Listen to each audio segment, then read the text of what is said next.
வெற்றி பயணம் நேயர்கள் அனைவர் மீதும் எல்லாம் வல்ல இறைவனின் அமைதியும் சமாதானமும் உண்டாவதாக.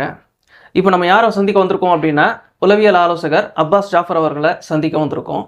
அவர்கிட்ட சில விஷயங்கள் நம்ம கேட்டிருந்தோம். என்னன்னா, இறை தூதர் அவர்கள் செய்த அந்த போர், முகமது நபி ஸல்லல்லாஹு அலைஹி வஸல்லம் அவர்கள் செய்த அந்த போர் இன்னைக்கும் சில பேர் சர்ச்சையாகணும் அப்படிங்கிற அந்த ஒரு முயற்சியில் இருக்கிறதுனால இப்போ அதை பார்த்தீங்கன்னா ஒரு தெளிவு நமக்கு வேணும் இல்லையா? ஏன்னா இதை நம்ம ஏன் சொல்கிறோம் அப்படின்னா, இந்த உலகமே போர் வேண்டாம் அப்படின்னு சொல்லும் பொழுது இன்னைக்கும் போர் இல்லாத நாட்கள் அப்படின்னு இந்த உலகத்தில் பார்க்கறதுக்கு எதுவுமே இல்லை. எல்லா நாட்களும் போர் நடந்துக்கிட்டே தான் இருக்குது. அப்படிப்பட்ட நிலையில் அந்த போரை பொறுத்த வரைக்கும் இஸ்லாம் என்ன சொல்லுது அப்படின்னு பார்க்கும்பொழுது, போர் பற்றின வசனங்கள் குரானில் வர்றதை நம்ம பார்க்குறோம். அப்படிப்பட்ட சூழ்நிலையில் இந்த போரை இஸ்லாமும் ஆதரிக்கிறதா? ஏன்னா போர் அப்படின்னு வரும்பொழுது இறக்கக்கூடியது நிச்சயமாக அப்பாவி மக்களும் சேதப்படக்கூடிய அந்த சொத்துக்கள் எல்லாம் பொது சொத்துக்களாக இருக்குது. அப்படிப்பட்ட நிலையில் இந்த போரை இஸ்லாம் ஆதரிக்கிறதா இல்லையா? இதை பற்றி தான் நம்ம சில விஷயங்களை அப்பாஸ் ஜாஃபர் அவர்களோட பகிர்ந்துக்க போகிறோம், கேட்க போகிறோம். முதல்ல அவரை இந்த நிகழ்ச்சிக்கு வரவேற்போம். அஸ்ஸலாமு அலைக்கும் வரஹ்மத்துல்லாஹி வபரகாத்துஹு. வலைக்கும் ஸலாம் வரஹ்மத்துல்லாஹி. எப்படி இருக்கீங்க? அல்ஹம்துலில்லாஹ், நல்லா இருக்கேன். அது இந்த போரை பற்றி தான், அது இந்த போர் சம்மந்தமான விஷயங்களை பேசலாம் அப்படின்னு தான் நம்ம உங்ககிட்ட கேட்டிருந்தோம். அது என்ன அப்படின்னா, போரை பற்றி நம்ம ஏற்கனவே சொன்ன மாதிரி அது எப்படி பார்த்தாலும் ஒரு அரசாங்கம் செய்யக்கூடிய ஒரு வன்முறை தான்.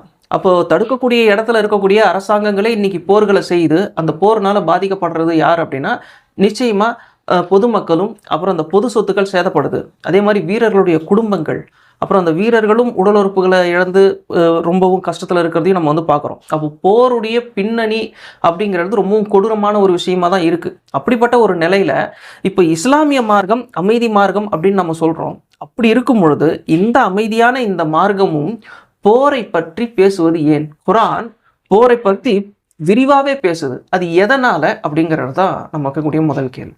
அதாவது இஸ்லாமை பொறுத்த வரைக்கும், இஸ்லாம் மற்ற மதங்களை காட்டிலும் இது ஒரு வாழ்வியல் சித்தாந்தம் அப்படிங்கிறதுக்கு ஒரு சிறந்த ஒரு உதாரணம்னு சொன்னால், இஸ்லாம் நீ அடிக்கடிக்கே வாங்கிக்கிட்டு இரு அப்படின்னு இஸ்லாம் சொல்லலை. கண்ணுக்கு கண் பல்லுக்கு பல்லுங்குது. ஸோ ஒன்றை ஒருத்தன் அடிச்சுக்கிட்டே இருக்க நம்ம வாங்கிக்கிட்டே இருந்தோம்னு சொன்னால் அவன் திரும்ப அடிச்சுக்கிட்டே தான் இருப்பான்.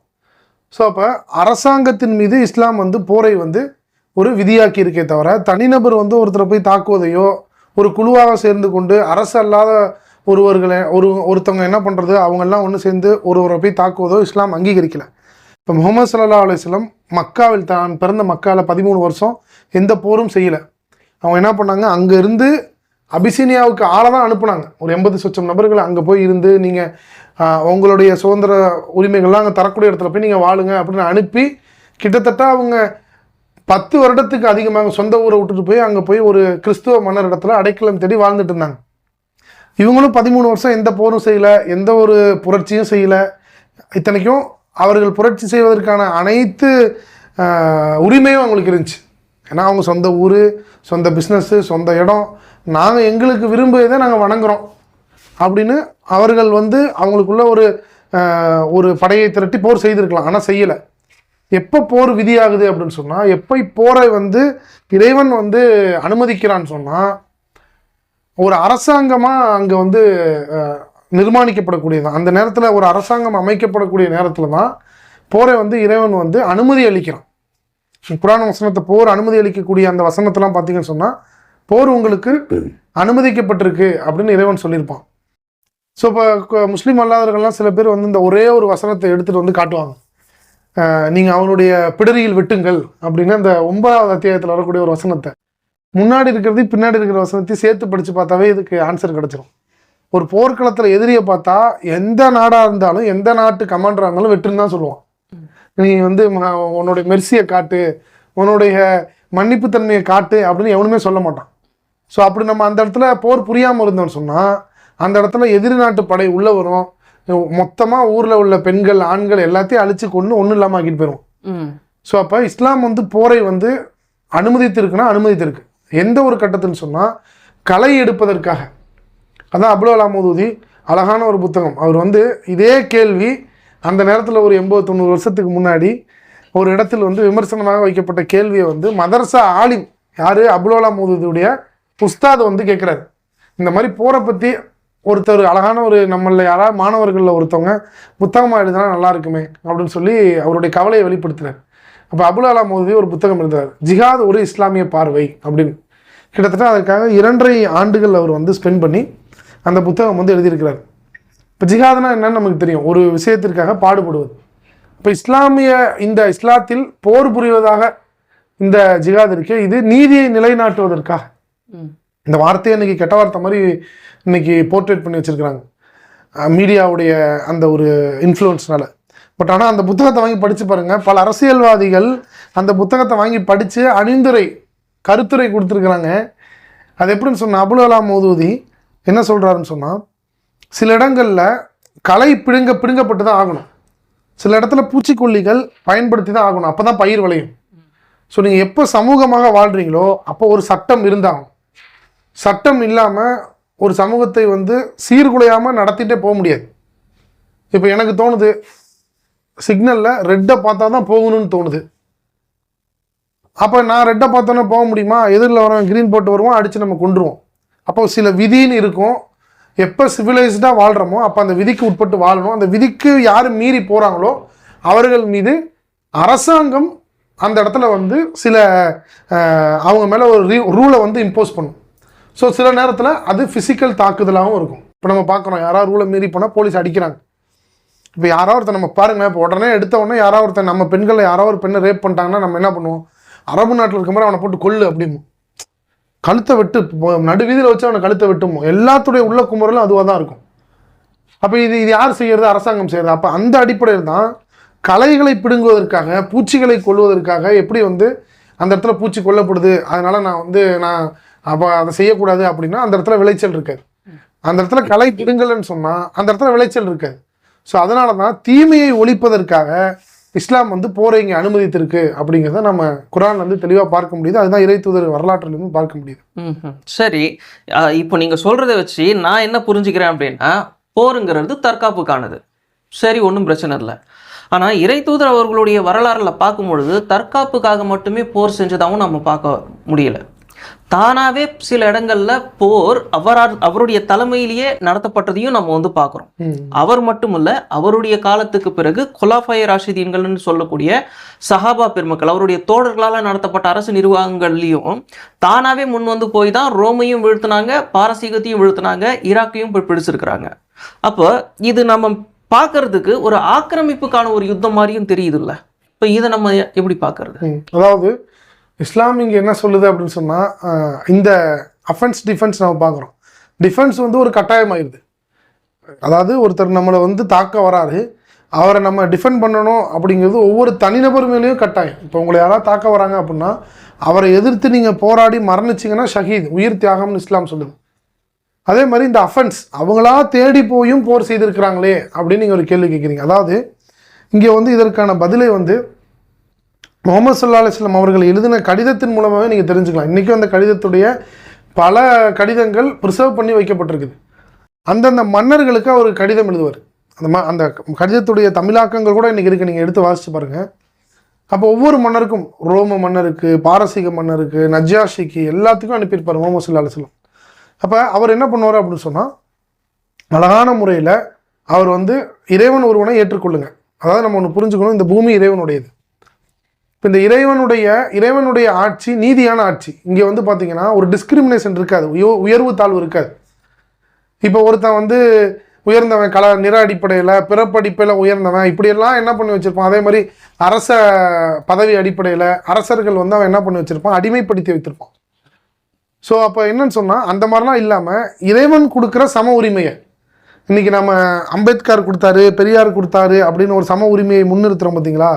அந்த மாதிரி இல்லாமல் உங்களை படைச்ச இறைவன், அந்த படைச்ச இறைவன் கொடுக்கக்கூடிய அந்த சட்டத்திட்டத்தை அமல்படுத்துவதற்கு முகமது ஸல்லல்லாஹு அலைஹி வஸல்லமும் முயற்சி செய்தார்கள். அதற்கு பின்னால் வந்த குலஃபாய் ராஷிதீன்களும் முயற்சி செய்தாங்க. இது எப்பேற்பட்ட ஆட்சியாக இருந்துச்சுன்னு சொன்னால், நீங்கள் சொன்னீங்க ரோம தேசத்தில் படையெடுத்து போனாங்க, பாரசீகத்துக்கு படையெடுத்து போனாங்கன்னு. இஸ்லாம் வென்றெடுத்த ஷாம் அப்படின்னு சொல்லிட்டு ஒரு புத்தகம் இருக்குது, இலக்கிய சோலை பதிப்பகம். அது பார்த்தீங்க அப்படின்னு சொன்னால் இமாம் வாக்கிதி ரஹ்மத்துல்லாஹ் அவர் எழுதினது. அவர் தபவு தாபீன், இறை தூதருக்கு 2 தலைமுறைக்கு பின்னாடி வந்தவர். அவர் எழுதின ஒரு நூல் சுமார் 1350 ஆண்டுகளுக்கு முன்னதாக எழுதிய நூல். அதில் எப்படி இந்த ஷாம், அதாவது இந்த ரோம பாரசீகத்தெல்லாம் வெற்றி கொண்டாங்க அப்படின்னு எடுத்து பார்த்தீங்கன்னு சொன்னால், இவர்கள் ஃபஸ்ட்டு அந்த மன்னர் இடத்துல போய் இந்த மாதிரி ஒரு வேண்டுகோளை வைப்பாங்க. நீங்கள் இறைவன் சொன்ன மாதிரி நீதியான இதில் ஏதாவது அநீதியை காட்டுங்க, குரான் எடுத்து இதில் ஏதாவது இன்ஜஸ்டிஸான ஒரு ரூல் இருக்குது அப்படின்னு காட்டுங்க பார்ப்போம். இல்லை. ஸோ இந்த ரூலை வந்து நீங்கள் ஃபாலோ பண்ணுங்க அப்படிம்பாங்க. இல்லையா, ஃபஸ்ட்டு அவர்களை இஸ்லாத்தின் பக்கம் அழைப்பாங்க. அவர்களை வந்து நீங்கள் வந்து இறைவன் சொன்னது போல் இறைவனுடைய கட்டளைக்கு ஏற்றவாறு வாழுங்க, அதன்படி நீங்கள் ஆட்சி செய்யுங்க. உங்களுக்கு கீழே வேலை பார்க்குறவனோ உங்கள் இதில் குப்பாடுறவனுக்கோ எவனுக்கும் நீங்கள் எல்லாம் ஈக்குவல். அதுதான் இஸ்லாம் சொல்லுது. உன் அரசவையில் இருக்கிற மன்னராக இருக்கட்டும், மன்னராகக்கூடிய நீயாக இருக்கட்டும், அமைச்சராக இருக்கட்டும், அதே இடத்துல குப்பாடுறவனாக இருக்கட்டும், டீ கொடுக்க வரவனாக இருக்கட்டும், எல்லாம் சமங்குறீங்க. உனக்கு வாயில் காவலாளி இருக்கக்கூடாதுங்கிற இஸ்லாம். எப்பேற்பட்ட ஒரு மார்க்கம் பாருங்க. நீ தனியாக உனக்குன்னு தனி இருக்கக்கூடாதுங்குது. ஸோ இந்த மாதிரி எல்லாம் எல்லாத்தையும் சமமாக பார்க்கணும் அப்படின்னு சொல்லக்கூடிய இஸ்லாம். அப்போ இதை முன்னிறுத்தி நீயும் இஸ்லாத்தை ஏற்றுக்கொண்டு நீ இஸ்லாத்தின்படி எல்லாரும் சமம் அப்படிங்கிற ஒரு ஆட்சியை நிகழ்த்து அப்படிங்கிற ஆப்ஷனை முதலாவது கொடுக்கும். அவங்க ஏற்றுக்கொண்டாங்கன்னு சொன்னால் அவர்கள் செய்யக்கூடிய அனைத்து நலவுகள்லையும் ஒரு பங்கு உனக்கு வந்து கொண்டே இருக்கும் அப்படின்னு தான் இறைத்தூதர் அவர்கள் கடிதம் போட்டதில் பார்க்க முடியுது. அப்புறம் என்ன பண்ணுவாங்க, அப்படி ஏற்றுக்க முடியாதா அப்படின்னா என்ன பண்ணுவாங்க, அங்கு ரூலிங் இறைவன் சொன்னது போல் இருக்கும். ஏன்னா இறைத்தூதர் அவர்கள் என்னன்னு சொன்னால் அவர்கள் நபியாகவும் இருக்கிறாங்க, அரசராகவும் இருக்கிறாங்க.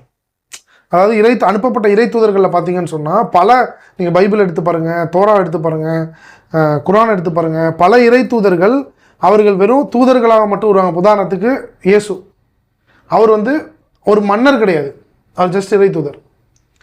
அதே மாதிரி நோவா, அவர் வந்து ஒரு மன்னர் கிடையாது.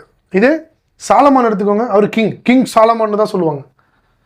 அது மாதிரி முகமது ஸல்லல்லாஹு அலைஹி வஸல்லம் பார்த்தீங்கன்னு சொன்னால் அவர் இறைத்தூதர் ப்ளஸ் மன்னர், அதாவது அரசர். நீதியை நிலைநாட்ட இறைவனால் அனுப்பப்பட்ட அரசர்கள் ஒருத்தர்.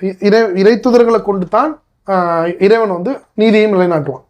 ஒரு சட்டத்திட்டத்தை கொடுத்து அதை இம்போஸ் பண்ணி காட்டுவான் இறைவன். அப்போ அந்த அடிப்படையில் இரண்டாவது என்னன்னு சொன்னால், இந்த ஆட்சி நீயே செஞ்சுக்கோ, நீ வந்து இஸ்லாத்தை ஏற்றுக்கொள்ளலை, இந்த இறைவன் சொன்னது மாதிரி நீ வந்து ஆட்சி நிகழ்த்தலன்னு சொன்னால் ஆட்சி நீயே செஞ்சுக்கோ, ஆனால் ஜிஸியா கட்டு, வரி ஜிஸியா கட்டிட்டேன்னு சொன்னால். அதே போல் ரொம்ப முக்கியமான இதில் ஒரு ரூலிங் என்னென்னா, இங்கே டிஸ்கிரிமினேஷன் இருக்கக்கூடாது. நீ பாட்டுக்கு உன் இஷ்டத்துக்கு வரி போட்டு ஏற்கக்கூடாது, உன் இஷ்டத்துக்கு நீங்கள் ஆட முடியாது. அது மக்களை வந்து இனிமேட்லாம் நீங்கள் ஒடுக்க முடியாது. இறைவன் இறுதி வேதம் கொடுத்துட்டா, இறுதி இறைத்தூதரை அனுப்பிட்டான், இதன் பிறகு உன் ஆட்டம்லாம் இங்கே இருக்காது, இறைவன் சொன்ன மாதிரி தான் இருக்கணும், அது மக்களுக்கு சம உரிமையை வாங்கி தரும் அப்படின்னு சொல்லி இருக்கக்கூடிய அந்த இதை நீங்கள் இம்ப்ளிமெண்ட் பண்ணணும் இறைவனை ஏற்றுக்கொள்ளாத பட்சத்தில். அதே மாதிரி நீ ஜிஸியா கொடுக்கணும். ஜிஸியாங்கிற ஒரு வரி.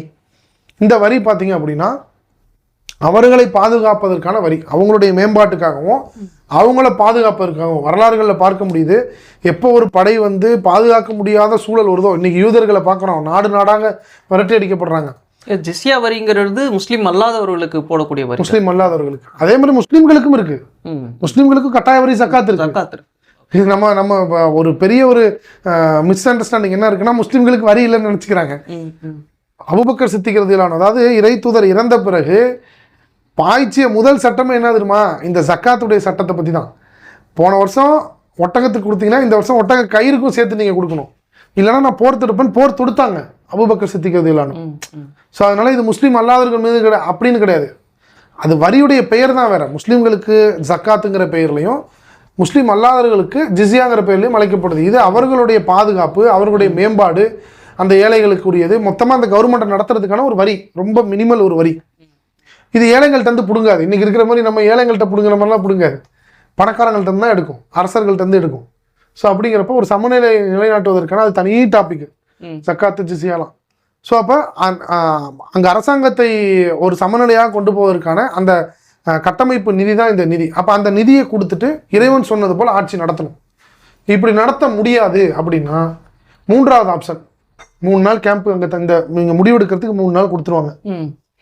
மூன்றாவது ஆப்ஷன் என்னன்னு சொன்னால், நீ நீதியும் நிலைநாட்ட மாட்ட, நீ இறைவனையும், முதலாவது ஆப்ஷன் இறைவனை ஏற்றுக்கொள்ள மாட்ட, நீ இறைவன் சொன்ன மாதிரி வாழ்ந்து மக்களையும் வாழ விட மாட்ட, இறைவன் சொல்கிற நீதியையும் நீ நிலைநாட்ட மாட்ட. அப்படின்னா நான் உன்னை பார்த்துட்டு வேடிக்கை பார்த்துட்டே இருப்பேனா?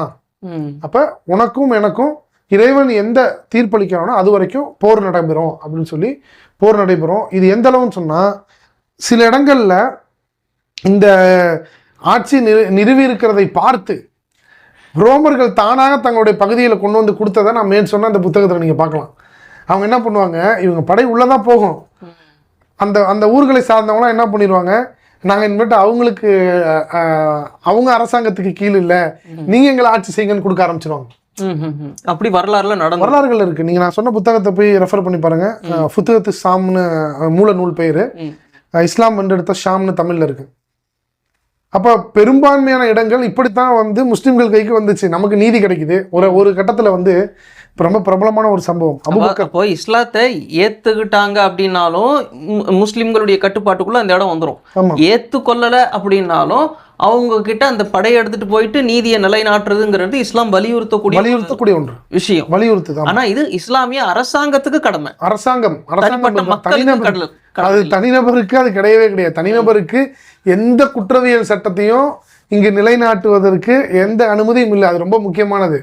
சிலர்கள் முஸ்லிம்கள் வந்து தவறாக அதை புரிஞ்சுக்கிறாங்க. இஸ்லாமிய அரசு இல்லாம அந்த நேரத்துல ஒரு அரசாங்கமா இருக்கும் போது அந்த அரசாங்கம் செய்யக்கூடிய விஷயம் இது. தனிநபர் சட்டத்தை கையில் எடுக்க முடியாது. உதாரணத்துக்கு கற்பழிப்புன்னு சொல்லாதீங்க, உதாரணத்துக்கு பாலியல் வன்கொடுமைக்கு, பாலியல் வன்புணர்வு செய்வதற்கு இஸ்லாம் தரக்கூடிய தண்டனை என்னன்னு சொன்னா, பொதுமக்களை கூட்டி பொதுமக்களுக்கு மத்தியில அவர்களுக்கு மரண தண்டனை கொடுக்கணுங்கிறது. இப்போ இன்னைக்கு நான் ஒரு பொண்ணை ரேப் பண்ணிட்டேன்னு சொன்னா நீங்க அந்த தண்டனை எனக்கு கொடுத்துட முடியாது. ஏன்னா அரசாங்கம் இல்லை நீங்க. அப்புறம் அப்ப அரசாங்கம் செய்யக்கூடிய டியூட்டி தான் இப்ப நம்ம பேசிட்டு இருக்கிறது எல்லாமே. அப்போ இந்த போர் அப்படிங்கிறது இஸ்லாம் வலியுறுத்தக்கூடிய ஒரு விஷயமாகவே இருக்கிறது. ஆனா அது அரசாங்கம் மட்டுமே செய்யணும்.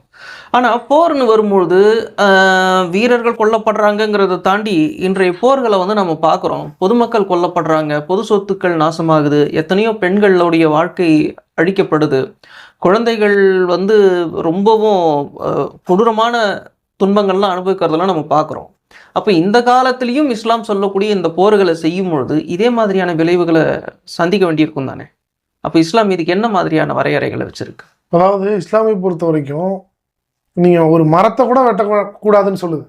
ஒரு விளைச்சல் தரக்கூடிய மரம் இருக்கு, போர்ல அந்த மரத்தை வெட்டக்கூடாதுன்னு சொல்லுது. பொது சொத்துக்களை போர் காலங்களில் வரையறைகள் இருக்கு. ஆமாம், வரையறைகள் இருக்கு. இஸ்லாமில் வந்து நீங்கள் பாதிரிமார்கள், அதாவது ஒரு மதத்துடைய குருமார்களை கொல்லக்கூடாது, பெண்களை கொல்லக்கூடாது, குழந்தைகளை கொல்லக்கூடாது, மரத்தை வெட்டக்கூடாது, பொதுவெளிகளை சேதப்படுத்தக்கூடாது, இறந்த உடல்களை சேதப்படுத்தக்கூடாது அப்படின்னு சொல்லி ஒவ்வொரு செயலுக்கும் இஸ்லாத்தில் வழிகாட்டுதல் இருக்கு. நீங்கள் சாதாரணமாக எச்சி துப்புறதை கூட இஸ்லாம் வந்து ஈஸியாக எச்சி துப்பிட்டு போன்னு சொல்லலை. இடது பக்கம் துப்பு, கிப்லாவை அதாவது காபா இருக்கக்கூடிய அந்த திசையில் துப்பாத, துப்புன இடத்துல மண்ணை போட்டு மூடு அப்படிங்கிற ஒரு வரையறையெல்லாம் தருது. ஒரு செருப்பு போடுறது வந்து எச்சி துப்புறது வந்து எல்லாமே கொடுத்த இஸ்லாம் போருக்கு வழிமுறை கொடுக்காம இருக்குமா? இப்போ அங்கே பொதுமக்கள் கொல்லப்படக்கூடாது, பெண்கள் கொல்லப்படக்கூடாது, மத குருமார்கள் கொல்லப்படக்கூடாது, மத வழிபாட்டு தலங்கள் இடிக்கப்படக்கூடாது, இந்த மாதிரி பல போர் சட்டங்களை உள்ளடக்கி தான் இஸ்லாம். போகிற போக்கில் இன்னைக்கு மேலேருந்து குண்டு போட்டு 1000 பேர் சாவு அப்படிங்கிறத இஸ்லாம் எந்த விதத்திலையும் அங்கீகரிக்கல. அந்த நேரத்தில் பார்த்தீங்கன்னா போரே 1 to 1 தான். சரி, இப்போ இறை தூதர் அவர்களுடைய வாழ்க்கை வரலாறு நம்ம படிக்கிறோம். அது படிக்கும் பொழுது அந்த போர் பற்றின விஷயங்களை படிக்கும் பொழுது நமக்கு சில கேள்விகள் வருது. என்ன அப்படின்னா, அந்த போர் நடந்துகிட்டு இருக்கும் பொழுது அந்த போரில் ஈடுபட்ட அந்த இனக்குழுக்கள் இருக்காங்கல்ல, குறிப்பாக யூதர்கள், அவங்கள வந்துட்டு போர் முடிஞ்சதுக்கப்புறம் மொத்தமாகவே அவங்க வாழ்ந்த இடத்துல இருந்தே அவங்க வெளியனுப்பக்கூடிய அந்த ஒரு விஷயத்தெல்லாம் நம்ம பார்க்குறோம். இவங்கள இறை தூதர் அவர்களுடைய அந்த ஆட்சியில் மட்டும் இல்லை, இறை தூதருடைய தோழர்களுடைய ஆட்சியிலையும் இதை வந்து நம்ம வந்து பார்க்குறோம். பல நூற்றாண்டுகளாக இதுதான் நம்ம இடம் வாழ்ந்துகிட்டு இருக்கிற ஒரு கூட்டத்தை அவங்க தப்பு பண்ணிட்டாங்க அப்படிங்கிற ஒரே காரணத்துக்காக அந்த இடத்த விட்டே அப்புறப்படுத்துறதுங்கிறது அது எந்த விதத்தில் நியாயம்? அதாவது இது நீங்கள் வந்து இந்த 3 யூத குழுக்கள் இருந்தது.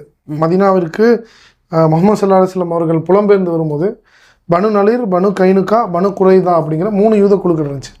அவங்களுக்கு நடுவில் நடந்த ஒப்பந்தத்தை கவனிங்களேன், அழகான ஒரு ஒப்பந்தம். அந்த மாதிரி ஒப்பந்தம் எங்கேயுமே உலகத்தில் பார்க்க முடியாது. அர்-ரஹீக் அல் மக்தூம் எடுத்து படித்து பாருங்கள். யூதர்களுக்கு மத்தியிலையும் இந்த இஸ்லாமிய அரசு இறை தூதர் அவர்கள் நிர்மாணித்த அந்த இஸ்லாமிய அரசுக்கும் நடுவில் இருக்கக்கூடிய ஒப்பந்தம் அழகான ஒப்பந்தம். உங்களை யாராவது தாக்க வந்தால் நாங்கள் முன்னாடி நின்று பாதுகாப்போம். உங்கள் எதிரி எங்கள் எதிரி, ஆனால் எங்கள் எதிரி உங்கள் எதிரி கிடையாது. எங்களை ஒப்பந்தம் வந்து எப்போ போட்டது? இறை தூதர் அவர்களா இஸ்லாமிய அரசுடைய கான்ஸ்டிடியூஷன். இதெல்லாம் உங்களை யாராவது அடிக்க வந்தாங்கன்னா நாங்கள் பாதுகாப்போம், எங்களை யாராவது அடிக்க வந்தாங்க. இது எப்போ மதீனாவுக்கு வந்ததுக்கு அப்புறம், ஹிஜ்ரத்துக்கு அப்படின்னு சொல்லக்கூடிய அந்த ஒரு காலகட்டத்துக்கு அப்புறம், அதுக்கப்புறம் அரசாங்கத்தை அந்த இடத்துல எஸ்டாப்ளிஷ் பண்ணுறப்ப. அப்போ இந்த ஒப்பந்தம் எல்லாம் பார்த்தீங்க அப்படின்னு சொன்னால், எங்களுக்கு எதிராக நீங்கள் எந்த சூழ்ச்சியும் பண்ணக்கூடாது, அதே மாதிரி எங்களுக்கு எதிராக போர் தொடுத்து வரக்கூடியவங்களுக்கு நீங்கள் உதவக்கூடாது அப்படிங்கிறதான் ஒப்பந்தம். உங்களுக்கு நாங்கள் எதிராக உதவ மாட்டோம், உங்களுக்கு நாங்கள் சூழ்ச்சி பண்ண மாட்டோம். இன்னொரு படி மேலே போய் என்ன சொல்லுதுன்னா, உங்களை யாராவது தாக்க வந்தால் நாங்கள் அவங்கள எதிர்த்து போராடுவோம். எங்களை யாராவது தாக்க வந்தால் உங்களை யாரும் களத்துக்கு வர வேணாம், நாங்கள் பார்த்துக்கிறோம், அது எங்கள் பிரச்சனை. ஆனால் உங்கள் பிரச்சனை அது எங்களோட பிரச்சனையும். இந்த அளவு ஒரு அரசாங்கம் இருக்குங்களா? அப்போ என்ன ஆகுது, அந்த மாதிரி ஒரு அரசாங்கத்தை அவங்க வந்து நிர்மாணித்து அங்கே நல்ல முறையில் அந்த அரசாங்கம் போயிட்டுருக்கு. அப்போ அந்த நேரத்தில் பாருங்கள், ஒருத்தர் என்ன பண்ணுறாரு, மொத்தம் 3 யூதக்குழுவும் எப்படி வெளியேற்றப்பட்டாங்க அப்படிங்கிற வரலாற்றையும் பார்க்கணும். முதலாவது யூதக்குழு என்ன பண்ணும், இவர் இறை தூதர்னு தெரியும். இவர் இறை தூதருங்கிறனால தான் அவங்க மதினாலே வந்து உட்காந்துருப்பாங்க. அவங்களுடைய சொந்த ஊர்கள் கைபர், ஜோர்டான், மற்ற இடங்கள்லாம் இருந்து அவங்க வந்து உட்காந்துருப்பதற்கான ரீசனை என்னன்னு சொன்னால், அந்த புவியியல் அமைப்பு அவங்களுடைய பண்டைய வேதங்களில் இருக்கும். பண்டைய வேதங்களை பார்த்து தான் சல்மான் ஃபார்சி போன்றவர்கள்லாம் பாரசீகத்திலேருந்து வருவார். 2 வால்கானிக் ட்ராக் நடுவில், அதே மாதிரி ஒரு சைடு பாம் ட்ரீஸ் இருக்கிற ஒரு இடத்துக்கு தான் இறை தூதர் வருவார் அப்படின்னு சொல்லி அதை தேடி வந்து இந்த யூதர்கள் உட்காந்துருப்பாங்க. எங்களுடைய இறுதி தூதர் வரப்போகிறாரு அப்படின்னு சொல்லி உட்காந்துருப்பாங்க. ஆனால் அவர் வந்து இஸ்மாயில் அலைஹிஸ்ஸலாம் அவர்களுடைய வம்சத்திலிருந்து வந்திருப்பதனாலையும், அதே போல் இவர்கள் அடிமையாக நினைத்து கொண்டிருக்கக்கூடிய இந்த அரபுகள், ஹவுஸ் கசரஜ் அப்படிங்கிற மதினாவை சேர்ந்த அரபுகள் போய் முன்னாடியே போய் இஸ்லாத்தை எடுத்துகிட்டு வந்துடுவாங்க. அந்த அக்கபா ஒப்பந்தத்தை அப்போவே இறை தூதர் வருவதற்கு 2 வருஷத்துக்கு முன்னாடி இவங்க எல்லாம் இஸ்லாத்துக்கு வந்து எல்லாம் முஸ்லீம்ஸ் ஆகிருப்பாங்க. இவங்க போய் ஒரு கோரிக்கை வைப்பாங்க. எவ்வளவு அழகாக இந்த கோரிக்கை நிராகரிச்சிருப்பாங்க பாருங்க இறை தூதர். எப்படின்னா, நாங்கள் அடிமையாக நினைக்கிறோம், அவங்களோட நாங்கள் ஒன்றா தொழுவணுமா, ஒரே சபையில் உட்காரணுமா, முடியாது. என்ன பண்ணுங்கள், நாங்கள் வேணால் இஸ்லாத்துக்கு வரோம், உங்களுக்காக தான் நாங்கள் வெயிட் பண்ணிட்டு இருந்தோம் இத்தனை வருடம் இறை தூதருக்காக, நீங்கள் வந்துட்டீங்க ஓகே. ஆனால் நாங்கள் வந்து சரிசமமான எங்களால் இருக்க முடியாது. நாங்கள் வட்டி கூட்டு அவங்க வட்டி வாங்கி நாங்கள் சாப்பிட்டுட்ருக்குறோம். எங்கள்கிட்ட அடிமையாக இருக்கிறவங்க அவங்க, எங்கள் தோட்டத்தில் வேலை பார்க்குறவங்க அவங்களோட நாங்கள் ஒன்றா இருக்கிறதா அப்படின்னு கேட்கும்போது, அப்போ ஒன்று பண்ணுங்கள், எங்களுக்கு தனி பள்ளிவாசல் கட்டுங்க, எங்களுக்கு தனியாக சபைகள் வைங்க, எங்களுக்கும் வந்து நீங்கள் மார்க்கத்தை சொல்லிக் கொடுங்க, அவங்களுக்கு சொல்லிக் கொடுங்க. இதெல்லாம் மதினால நடந்தது. மதினால யூதர்கள் போட்ட டிமாண்ட் இது. அப்போ இறை தூதர் என்ன பண்ணிட்டாங்க, அதெல்லாம் ஒழிக்க தான் நான் வந்திருக்கேன், இதெல்லாம் சாத்தியம் இல்லை அப்படின்னு சொல்லிட்டு அவங்க வந்து அதை ஏற்றுக்கொள்ளல. அவர்களும் இஸ்லாத்தை ஏற்றுக்கொள்ளல. ஆனால் ஒப்பந்தத்தின் கீழ் வாழ்ந்தாங்க. அவர் அரசாங்க ஒப்பந்தத்தின் கீழ் வாழ்ந்துட்டு இருக்கும்போது 3 யூத குழுக்களும் எப்படி வெளியேற்றப்பட்டாங்க அப்படிங்கிறத பாருங்க. முதலாவது, இறை தூதரை கொல்வதற்கு திட்டம். போகிற வழியில் புல்தரை மாதிரி கீழே உழுவுற மாதிரி பிளானு. ஒரு முறை என்ன பண்ணுறாங்க, நீங்கள் எங்கள் மக்களுக்கு வந்து உங்களுடைய இறை செய்தியை சொல்லுங்கள் அப்படின்னு சொல்லி அழைச்சிட்டு மேலேருந்து கல்லை உருட்டி விட்றாங்க. கல் உருளக்கூடிய நேரத்தில் இறை தூதருக்கு இறை செய்தி வந்து அதன் பிறகு வெளியே வராங்க. அப்போ இறைவனுடைய கட்டளை அவங்களை வெளியேற்றுங்க. இது எவ்வளோ பெரிய துரோகம். இதெல்லாம் அவங்க இந்த கொலை பண்ணாங்க. ஒரு பெண்மணி கூட அந்த இது வந்து ஒரு கூத்திரம் வெளியேற்றப்பட்ட வரலாறு. அப்போ என்ன பண்ணாங்க, நீங்கள் என்ன இறை தூதர் என்ன பண்ணிட்டாங்க, நீங்கள் வெளியே கிளம்புங்க அப்படின்ட்டாங்க இறைவனுடைய கட்டளையின் அடிப்படையில். இது எவ்வளோ பெரிய துரோகம். அப்போ இறை தூதர் தொடர்ந்து இப்படி செஞ்சதுனால அவங்க வெளியே போகக்கூடிய ஒரு சூழ்நிலை. அடுத்து ஒரு இன்சிடென்ட் பாருங்க. அடுத்த யூத கோத்திரம் என்ன பண்ணாங்க அப்படிங்கிறத பாருங்க. என்ன ஆகுதுன்னா, ஒரு பெண் வியாபாரம் பண்ணுறாங்க. அப்போ அந்த நேரத்தில் என்ன ஆயிடுச்சுன்னா, வியாபாரம் பண்ணுவதற்காக கலெக்ஷனுக்காக போகிறாங்க. கலெக்ஷனுக்கு போகிறப்ப அவங்களுடைய மொத்த ஆடையையும் உருவி நிர்வாணமாக்கிடுறாங்க. அப்போ நிர்வாணமாக்கும் போது, இப்போ ஒன்றும் இல்லைங்க, இப்போ நாங்கள் 10 பேர் இருக்கோம். 10 பேர் இருக்கும்போது யாராவது ஒருத்தவங்க உங்கள் முன்னாடி, இல்லை ஒருத்தன் மட்டும் என்ன பண்ணுறான், ஒரு பெண்ணை வந்து இந்த மாதிரி பண்ணுறான், மீதி 9 பேர் என்ன பண்ணணும், என்ன பண்ணணும்னு சொல்லுங்கள் பார்ப்போம். மீதி 9 பேரும் தட்டி கேட்கணும். தட்டி கேட்கல, அதை வேடிக்கை பார்த்து கைகொட்டி சிரிச்சுட்டு இருந்தால் அதில் நம்மளும் உட்பட்டவர்கள் தான். இப்போ வேடிக்கை பார்ப்பதை, ஒரு பாவம் நடக்கும்போது வேடிக்கை பார்ப்பதை இஸ்லாம் வந்து தடுக்குது அறவே. அப்போ வேடிக்கை பார்த்தாங்க. வேடிக்கை பார்த்ததோடு மட்டும் இல்லாமல் அதை அவங்க ஊக்குவித்தாங்க. அப்போ அந்த நேரத்தில் என்ன ஆகுதுன்னா, இந்த பெண்ணை நிர்வாணப்படுத்தினதில் அவங்க வெக்கம் தாங்க முடியாமல் இவர்கள் செய்த செயல்களால் அவங்க அங்கேயே இறந்துட்டாங்க. இதை பார்த்த ஒரு இறை தூதருடைய தோழர் என்ன பண்ணிடுறாரு, ஒரு சஹாபி இந்த செயலை செய்த ஒருவனை, இந்த செயலை தொடங்கிய ஒருவனை ஒரே அடியில் கொண்டுடுறாங்க. திரும்ப இவரை என்ன பண்ணிடுறாங்க, இது எங்க நடக்குது, மதீனாவுல தான் நடக்குது. இறை தூதர் காலத்திலேயே நடக்குது. இறை தூதர் காலத்தில் நடக்குது. அப்போ இன்னொருத்தர் என்ன பண்ணுறாங்க, அந்த கொன்ன சஹாபியை, அந்த செயலை செய்தவனை இவங்க அடித்து கொண்டாங்க பாருங்க. அப்போ அடித்து கொன்னப்போ அங்கே இருக்கக்கூடியவங்க எல்லாம் சேர்ந்து இவரை கொண்டுட்டாங்க. இப்போ இது எவ்வளோ பெரிய துரோகம். ஒரு பொண்ணை நிர்வாணப்படுத்தினா அதை ரசிச்சுக்கிட்டு இருந்துட்டு அதை தண்டித்த ஒருத்தரை போய் நீங்கள் கொல்றீங்கன்னு சொன்னால் இது எப்படி வந்து ஒரு நியாயமான செயலாக இருக்கும். அப்போ இறை தூதருக்கு இறைவனுடைய கட்டளையின் பேரில் என்ன பண்ணாங்கன்னு சொன்னால், அப்பையும் பாருங்கள் நீதத்தை, உங்களுக்கு ஒரு ஒட்டகம் முழுவதும் எவ்வளோ ஏற்றிக்க முடியுமோ அந்த பொருளெல்லாம் ஏற்றிக்கிட்டு வெளியே போனாங்க. அப்படியே அம்போன்னு போன்னு விடலை. உங்களால் எவ்வளோ தூக்கிட்டு போக முடியுமோ அவ்வளோ தூக்கிட்டு நீங்கள் போங்க. வரலாறுகளில் வருது அவங்களோட கதவு நிலைகளெல்லாம் கழட்டிட்டு போனாங்கன்னு வரலாறுகளில் பார்க்க முடியுது. ஸோ இப்போ இப்படி தான் வெளியேற்றப்பட்டாங்க. இதை விட 3வது குழு செய்த துரோகத்தை பாருங்க. இல்லை எங்கேயாவது போங்கன்னு விட்டாங்களா, இல்லை இந்த இடத்துக்கு போங்கன்னு அந்த இடங்களை ஏற்பாடு பண்ணி கொடுத்தாங்களா? அவர்கள் முன்னாடி வாழ்ந்த இடத்துக்கு அவங்க போனாங்க. அவர்கள் வாழ்ந்த கைபருக்கு போனாங்க. அவர்கள் அங்கங்கே அவங்க இந்த இடத்துக்கு போயிட்டாங்க. சரி, இப்போ நீங்கள் வந்து அந்த யூதர்கள் வந்து சில கோத்திரங்கள் அங்கேருந்து வெளியேற்றப்பட்டதை வந்து நீங்கள் சொல்கிறீங்க. இன்னொரு விஷயம் என்ன அப்படின்னா, மதீனால இன்னொரு யூதக்குழு, அவங்கள ஒட்டுமொத்தமாக இருக்கக்கூடிய பருவமடைஞ்ச எல்லா ஆண்களையுமே அந்த குலத்தில் இருந்த ஒட்டுமொத்தமாகவே ஆண்கள் எல்லாரையும் இறைத்தூதர் கொன்னுட்டார் அப்படிங்கிற அந்த ஒரு விஷயத்தை வந்து நம்ம பார்க்குறோம். இது எந்த அடிப்படையில் இதை நியாயப்படுத்த முடியும்? ஏன்னா இஸ்லாத்துக்கு எதிராகவும் இறைத்தூதருக்கு எதிராகவும் பல விஷயங்கள் இன்னைக்கும் பேசப்படுது. அதில் மிக முக்கியமான ஒரு விஷயம் இது எதனால அப்படி ஒரு சம்பவம் நடந்தது? ஒரு இறைத்தூதர் இதை செய்யறது எந்த அடிப்படையில் நியாயம்? அதாவது இதை பொறுத்த வரைக்கும் பாருங்க, இந்த சம்பவத்தை கொஞ்சம் டீட்டெயில்டாகவே பார்க்கணும். இது எப்பேற்பட்ட துரோகம், இந்த வரலாற்றை நீங்கள் எக்ஸ்பிளைன் பண்ணிவிட்டு நீங்கள் என்ன பண்ணுவீங்க அப்படிங்கிறத நான் கேட்குறேன். ஆடியன்ஸையும் கேட்குறேன், நீங்களாக இருந்தால் இந்த இடத்துல என்ன பண்ணுவீங்கன்னு. அப்போ என்ன ஆகுதுன்னு சொன்னால், இப்போ இந்த 3வது இனம் பனு குறைலா அப்படிங்கிற ஒரு கோத்திரம் உள்ளே இருக்கிறாங்க. அவர்கள் உள்ளே இருக்கக்கூடிய அந்த குலத்துடைய பேர் பனு குறைலாவா? பனு குறைலா. அந்த 3வது குழு உள்ளே இருக்கும்போது தான் சுமார் 12,000 எதிரிகள் மதீனாவில் இருக்கக்கூடிய அனைத்து முஸ்லீம்களையும், ஆண் பெண் குழந்தைகள் எல்லாத்தையும் இன அழிப்பு செய்வதற்காக படையெடுத்துட்டு வராங்க. அப்போ அந்த நேரத்தில் ஆல்ரெடி ஒப்பந்தம் பெண்டிங் இருக்குது, எதிரிக்கு நீங்கள் உதவக்கூடாது அப்படின்னு. இந்த முஸ்லீம்களுடைய சூழல் எந்த மாதிரி இருக்குன்னு சொன்னால், இவங்களால் தன்னுடைய சுய தேவைகளை யூரின் போய்க்க முடியல, அந்த அளவு ஒரு கடுமையான படை. ஏன்னா இந்த சைடு வெறும் 3000 பேர், அங்கே 12,000 பேர், சுமார் 4 மடங்கு அதிகம். அப்போ அவர்களை எதிர்த்து, இத்தனைக்கும் அவங்க ஆர்மி, இவங்க வந்து எல்லாருமே பொதுமக்கள், அந்த மாதிரி ஒரு படை. இவங்களால் கொஞ்ச நேரம் ஃப்ரீயாக போய் ஒன்று கடிச்சிட்டு வர முடியல, அந்த மாதிரி ஒரு சூழல் தான் இருந்துச்சு. அப்போ அந்த மாதிரி சூழலில் எல்லா ஆண்களும் களத்தில் இருக்காங்க. எல்லா பெண்களையும் மலை மேலே உட்கார வச்சுருக்காங்க இறைத்தூதர். கண்ணு தெரியாத ஒரே ஒரு ஆண் சஹாபி, வயதார்ந்த ஒரே ஒரு சஹாபி மட்டும்தான், அப்துல்லா இப்னு உம்மி மக்தும் அப்படிங்கிற ஒரே ஒரு நபித்தோழர் தவிர. ஏன்னா அவரால் போரிட முடியாது, அவரால் ஒரு கல் எடுத்து கூட எரிய முடியாது. மற்றபடி எல்லா ஆண்களும் போர்க்களத்தில். இப்போ அந்த நேரத்தில் இங்கிருந்து படையிலிருந்து அங்கே போய் உள்ள மதீனாவுக்குள்ளே போய் சுற்றி இந்த பனை தோப்பு குழுக்களுக்குள்ளெல்லாம் போய் மலைமெல்லாம் ஏறி இதில் இருக்கக்கூடிய சில நபர்கள் அங்கே போய் பேசி, இந்த பனு குறைலா யூத கோத்திரத்தில் என்ன பண்ணுறாங்கன்னு சொன்னால், நீங்கள் என்ன பண்ணுங்கள், உங்கள் ஆளுங்களை அனுப்பி நீங்கள் என்ன பண்ணுங்கள், அந்த மலை மேலே இருக்கிற பெண்களை போய் தாக்குங்க. அப்போ பெண்களை தாக்கும் போது இவங்க படை களத்தில் இருக்கக்கூடியவங்க இவங்க என்ன பண்ணுவாங்க, தங்களுடைய பெண்களையும் குழந்தைகளையும் பாதுகாக்கிறதுக்காக ஓடி வரும்போது, நாங்கள் ஈஸியாக இந்த நோண்டி வச்சிருக்கிற பள்ளம் இருக்குங்கள்ல, குழி அகல், இந்த குழியை தாண்டி நாங்களும் வந்துடுறோம். நாங்கள் ஒரு 12,000 பேர், நீங்கள் ஒரு சில நூற்றுக்கணக்கான ஆயிரக்கணக்கான நபர்கள் எல்லாம் சேர்ந்து இந்த முஸ்லீம்கிற இனமே இல்லாமல் அழிச்சு, இந்த உலகத்தில் ஒரு முஸ்லீம் இல்லாமல் அழிச்சிருவோம் அப்படிங்கிறாங்க. அதாவது இந்த பனு குறைலா யூதர்கள் எதிரிகளோட டைப் வச்சுக்கிறாங்க. இவங்க வந்து கேட்கும்போது இவங்க என்ன சொல்லியிருக்கணும், இல்லை ஆனால் அவங்க முஸ்லீம்களோட ஒப்பந்தத்தில் இருக்கிறவங்க, இஸ்லாமிய அரசோட ஒப்பந்தத்தில் இருக்கிறாங்க, எதிரிகளுக்கு உதவக்கூடாது அப்படின்னு.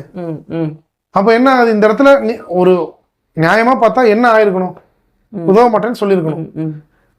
ஒப்பந்தமே இல்லைனாலும் இது எப்பேற்பட்ட ஒரு பாதகமான செயல், எப்பேற்பட்ட ஒரு துரோகம். உள்ளுக்குள்ளே இருந்து அதுவும் பெண்களை நான் அடிக்கிறேன், நீ அவங்க பாதுகாக்க வருவாங்க, அப்போ நீங்கள் உள்ளே வந்துருங்க, எல்லாரும் சேர்ந்து எல்லாத்தையும் அழிச்சிடுவோங்கிற ஒரு ஒப்பந்தம் அவங்களுக்குள்ள.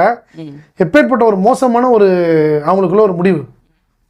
இப்போ இதை செஞ்சுட்டு அவங்க என்ன பண்ணுறாங்க, இந்த மேலே பெண்கள் மட்டும்தான் இருக்காங்களான்னு பார்க்குறதுக்காக அவங்கள்ட்ட 2 பேரை அனுப்புகிறாங்க. 2 பேரை அனுப்பி போய் பார்க்கும்போது பாருங்கள், அங்கே இருக்கிற ஒரு பெண் ரசூலுல்லாவுடைய அத்தை, அவங்க என்ன பண்ணிடுறாங்க, அதாவது இறை தூதருடைய அத்தை, அவங்க என்ன பண்ணிடுறாங்க, இவர் எட்டி பார்க்குறாரு உள்ள ஆண்கள் தான் இருக்கிறாங்களா, பெண்கள் மட்டும்தான் இருக்கிறாங்களா, ஆண்களும் கலந்து இருக்கிறாங்களான்னு. இவங்க மேலேருந்து மலையில் இருக்கிறப்ப இவங்க மேலேருந்து சிலர் வந்து ஆண்களுடைய தலைப்பாகையை கட்டிக்கிட்டு சுற்றுறாங்க, ஆண்கள் இருக்கிற மாதிரி போர்ட்ரேட் பண்ணுறதுக்காக, பெண்கள், ஆமாம், காட்சிப்படுத்துறதுக்காக. இவங்க மேலே போய் சரி ஒரு கன்ஃபர்மேஷனுக்காக போய் பார்க்கலாம் அப்படின்னு சொல்லிட்டு ஒருத்தர் மேலே போகிறாரு, ஒருத்தர் கீழே நிற்கிறாரு. மேலே போன ஒரு தலையை எட்டி பார்க்குறாரு. ரசூலுல்லாவுடைய அத்தை என்ன பண்ணிடுறாங்க, அவங்களுடைய தலையை அப்படியே பிடிச்சி கழுத்தை தூக்கி போட்டுறாங்க. அப்போ என்ன ஆகுது அப்படின்னு சொன்னால், கீழே இருக்கிறவங்க என்ன நினச்சிட்டாரு, மேலே ஆண்கள் தான் இருக்கிறாங்க, ஆல்ரெடி தலைப்பா சுற்றிட்டு இருக்காங்க, இவருடைய தலையவே தனியாக எடுத்து அனுப்பிட்டாங்க, மேலே ஆண்கள் இருக்கிறாங்க அப்படின்னு சொல்லிட்டு போயிட்டாங்க.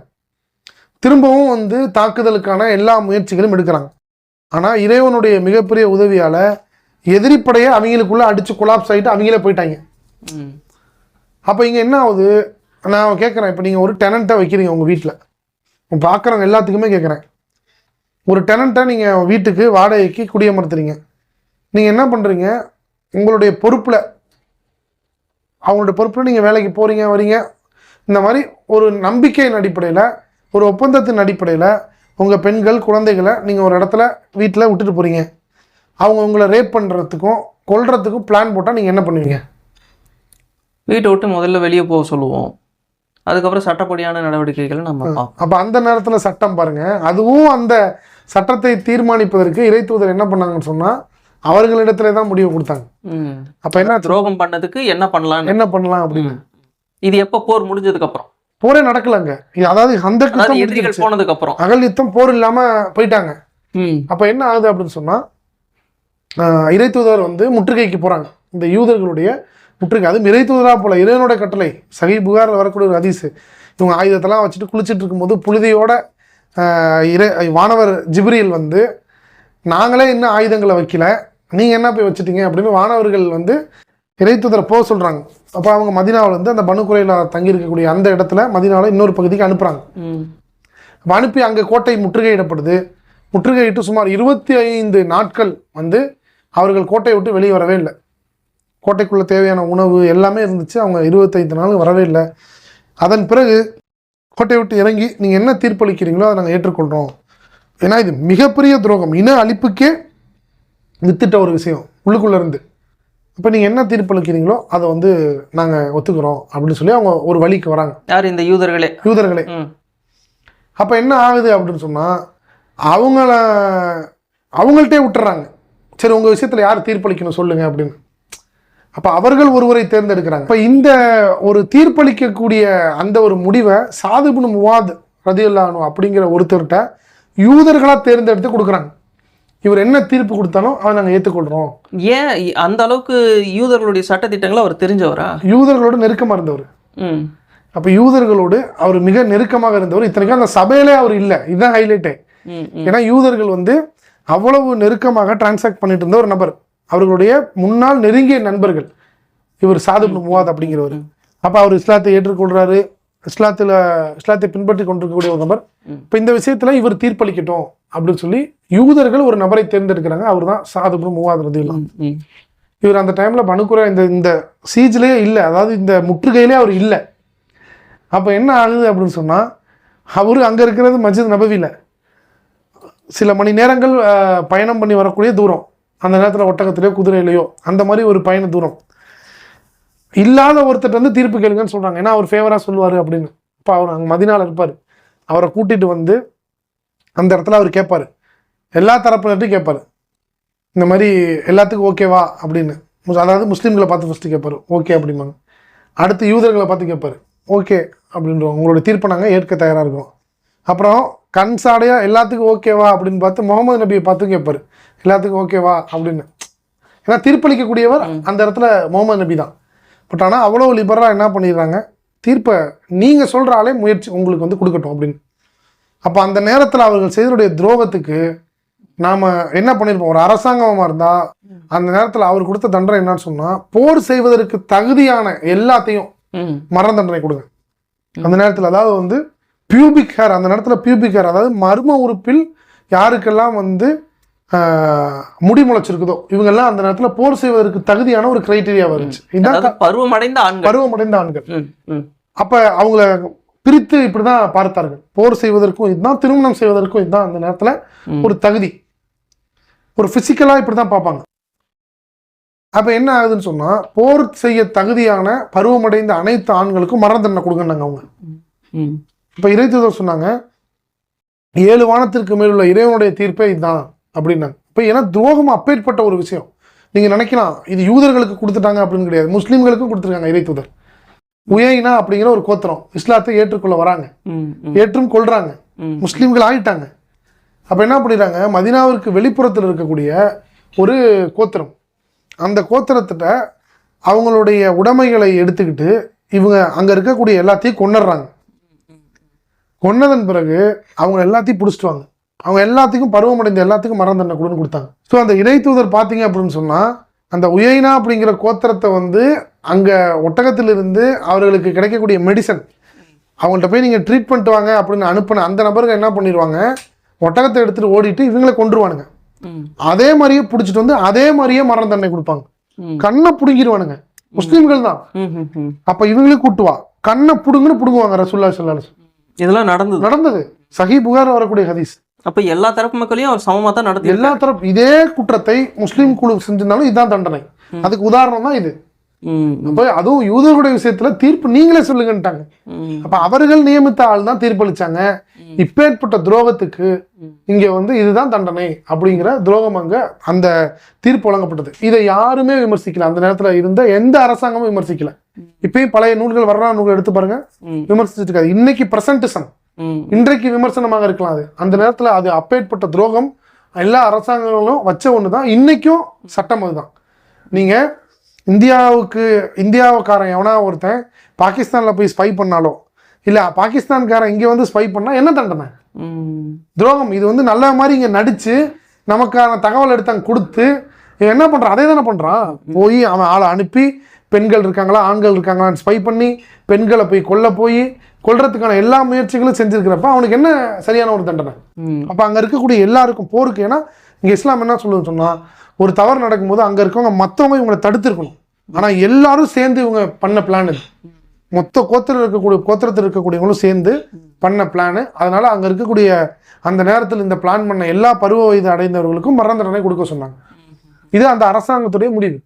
இன்னைக்கு ஒரு அரசாங்கம் இருக்கு, இன்னைக்கு அதை வேற மாதிரி அந்த தண்டனை வேணாம் மன்னிச்சு விடுறாங்க, மன்னிச்சு விடலாம். பல இடங்கள்ல இறை தூதர் மன்னிச்சு விட்டுருக்காங்க இந்த மாதிரி தண்டனைக்கு. ஸோ அந்த நேரத்தில் அந்த அரசாங்கம் எடுத்த முடிவு, அதுவும் அவர்கள் நிர்ணயித்த ஒரு ஆள் எடுத்த முடிவு அப்படிங்கிறத நம்ம பார்க்க முடியுது. சரி. ஆனால் நமக்கு இன்னமும் அந்த போர் காலகட்டங்களில் இறை தூதர் அவர்களுடைய அந்த இன்னொரு விஷயம் என்ன அப்படின்னா, இந்த எதிரிகள் கிட்ட இருந்து கைப்பற்றக்கூடிய அந்த பொருட்கள், அந்த வளங்கள் எல்லாமே இவங்களுக்குள்ள பகிர்ந்தளிக்கப்படக்கூடிய அந்த ஒரு விஷயங்களை நம்ம பார்க்குறோம். இது போக எதிரிகளுடைய இடங்களில் போயிட்டு அவர்களுடைய நிலப்பரப்புகள் வந்து கைப்பற்றப்படும் பொழுது, அது இறை தூதராக இருந்தாலும் சரி, அவருடைய காலத்துக்கு பிறகு வந்த அவருடைய தோழர்களுடைய ஆட்சியிலையும் சரி, அந்த விவசாய நிலங்கள் கூட அந்த போர்க்கொள்ளை பொருட்களாகவே கருதப்பட்டு வீரர்களுக்கே பகிர்ந்து கொடுக்கப்படுதுன்னு சொல்லும் பொழுது அங்கே உள்ளூரில் இருக்கக்கூடிய மக்கள் பாதிக்கப்பட மாட்டாங்களா? அது நியாயமான கேள்வி தானே. அதாவது இஸ்லாமில் வந்து கனிமத் அப்படிங்கிற அல்லது கும்ஸ் அப்படின்னு சொல்லக்கூடிய அந்த ஒரு பகுதி இருக்குது. என்னன்னு சொன்னால் அவர்கள் போரை திரட்டி கொண்டு வராங்க, வந்து அவர்களுக்கு அந்த இருக்கக்கூடிய அந்த பொருட்கள் அதை நீங்கள் அப்படியே இருந்தால் வச்சுக்கொண்டு நீங்கள் கொடுத்தீங்கன்னா திரும்ப அதை கொண்டு வந்து அடிக்க தான் வருவான். ஸோ அதனால் வந்து இஸ்லாம் வந்து அதை நீ கைப்பற்றி உங்களுக்குள்ள பகிர்ந்தளிச்சதுன்னு சொல்லுது. அதாவது போருக்கான காரணமே பொருளாதாரம். பொருளாதாரம் பலமாக இருக்கும்போது அப்போ ஸோ அவனுடைய போர் பொருட்களை உங்களுக்குள்ள பகிர்ந்தளிச்சுக்கோ, நீங்கள் விற்று சாப்பிட்ருங்க அப்படிங்கிறது இஸ்லாம். இன்னொன்று, இந்த நிலப்பகுதியை பொறுத்த வரைக்கும் அது சாதாரண ஒரு விஷயம் இல்லை, அது பெரிய சட்டம் சார்ந்த இது. உடனே நீ எடுத்துக்கோ அப்படின்லாம் இஸ்லாம் சொல்லலை. நான் சொன்ன அந்த புத்தகத்தை வாங்கி வாசிச்சு பாருங்கள். அதை தமிழக அரசியல்வாதிகளே, மூத்த அரசியல்வாதிகளே அந்த புத்தகத்தை வாசித்து அணிந்துரையெல்லாம் கொடுத்துருக்குறாங்க. கலைஞர் கூட அதுக்கு வந்து அணிந்துரை கொடுத்துருக்குறாரு அந்த புத்தகத்துக்கு. சையத் அபுல் கலாம் மௌதூதுடைய முதல் புத்தகம் அதுதான். அதிக நாள் ஸ்பெண்ட் பண்ணி எழுதின புத்தகமும் அதுதான். ஸோ அப்போ அந்த புத்தகத்தை வாசிச்சு பாருங்கள். நிலத்தை அப்படின்னா நீங்கள் போகிற போக்கில் கையகப்படுத்திருக்கீங்கன்னா இஸ்லாம் சொல்லலை. ஸோ அதுக்கான பல சட்டங்கள் நடைமுறைகள்லாம் இருக்குது. ஸோ அதன்படி தான் அந்த கனிமத்தை வந்து பிரித்து கொடுக்கப்படும். சரி பை, அல்ஹம்துலில்லாஹ். போகிற பற்றின பல விஷயங்கள் நம்ம கேட்டோம், பல விஷயங்களுக்கு பொறுமையாக பதில் சொல்லியிருக்கீங்க. முஸ்லீம் இல்லாதவர்களுக்கு இந்த செய்திகள் போய் சேரணும் அப்படிங்கிறதால தான் இந்த மாதிரியான ஒரு டாபிக் எடுத்து உங்களை வர வச்சு நம்ம பேசுனது. அல்ஹம்துலில்லாஹ், பார்க்குறவங்களுக்கு புரிஞ்சிருக்கோம் அப்படின்னு வந்து நம்ம நம்புவோம். இன்ஷால்லா நம்ம மேற்கொண்டு அடுத்தடுத்தும் சில விஷயங்களை பற்றி நம்ம இன்னொரு நாளைக்கு பேசுவோம் இன்ஷால்லா. நீங்கள் நம்ம வந்து பேசுனதுக்கு ரொம்பவும் நன்றி. இந்த பதிவு உங்களுக்கு பிடிச்சிருக்கும் அப்படின்னு வந்து நான் நம்புகிறேன். இன்ஷால்லா நான் ஒரே ஒரு அறிவிப்பு செஞ்சுக்கிறேன். நான் ஒரு அறிவிப்பு செஞ்சிடறேன் பை. ஒரே ஒரு அறிவிப்பு இதில் போடுங்க. இறை தூதருடைய சில நிமிடங்களை பற்றி வரலாறு தான் நம்ம பார்த்தோம். இப்போ இறை தூதருடைய வரலாறை சுமார் 55 மணி நேரம் அளவுக்கு நான் வரலாறாக ஒரு ஆங்கில உரையிலிருந்து அப்படியே தமிழுக்கு மொழிபெயர்த்து ஆடியோ வடிவில் நான் வச்சுருக்கிறேன். ஸோ இந்த கீழே இருக்கிற லிங்க், ஷார்ட் லிங்க்கை நீங்கள் பயன்படுத்தி ஜஸ்ட்டு டைப் பண்ணிங்கன்னா அதை நீங்கள் ஆன்லைன்லேயும் கேட்கலாம், டவுன்லோட் பண்ணியும் கேட்கலாம். ஸோ இதை வாங்கி நீங்கள் முழுமையாக கேட்டு பாருங்கள். இறைத்தூதரை பற்றி உங்களுக்கு ஃபுல்லாக உங்களுக்கு தெரியும். எப்பேற்பட்ட ஒரு அழகான முறையில் தனிநபர், ஒரு அரசாங்கம், ஒரு தளபதியாக எல்லா வகையிலும் ஒரு இறைத்தூதர் எப்படி இருந்திருக்கிறாரு, ஒரு மனிதர் இப்படி தான் வாழணுங்கிற கைடன்ஸ் இறைவன் அனுப்புனது. இவர் அனுப்பி இவர் நம்மளை கைட் பண்ணியிருக்கான் இறைவன் அப்படிங்கிறத நீங்கள் முழுமையாக அண்டர்ஸ்டாண்ட் பண்ணிக்கிங்க. அவசியம் இதை வந்து கேட்டு பாருங்கள், ரொம்ப பயனுள்ளதாக இருக்கும். சரி, இன்ஷா அல்லாஹ். நீங்கள் இப்போ நான் லிங்க் போடுறேன், நீங்கள் பாருங்கள். நம்ம அடுத்த பதிவில் சந்திப்போம். அஸ்ஸலாமு அலைக்கும் வரஹ்மத்துல்லாஹி வபரகாத்துஹு.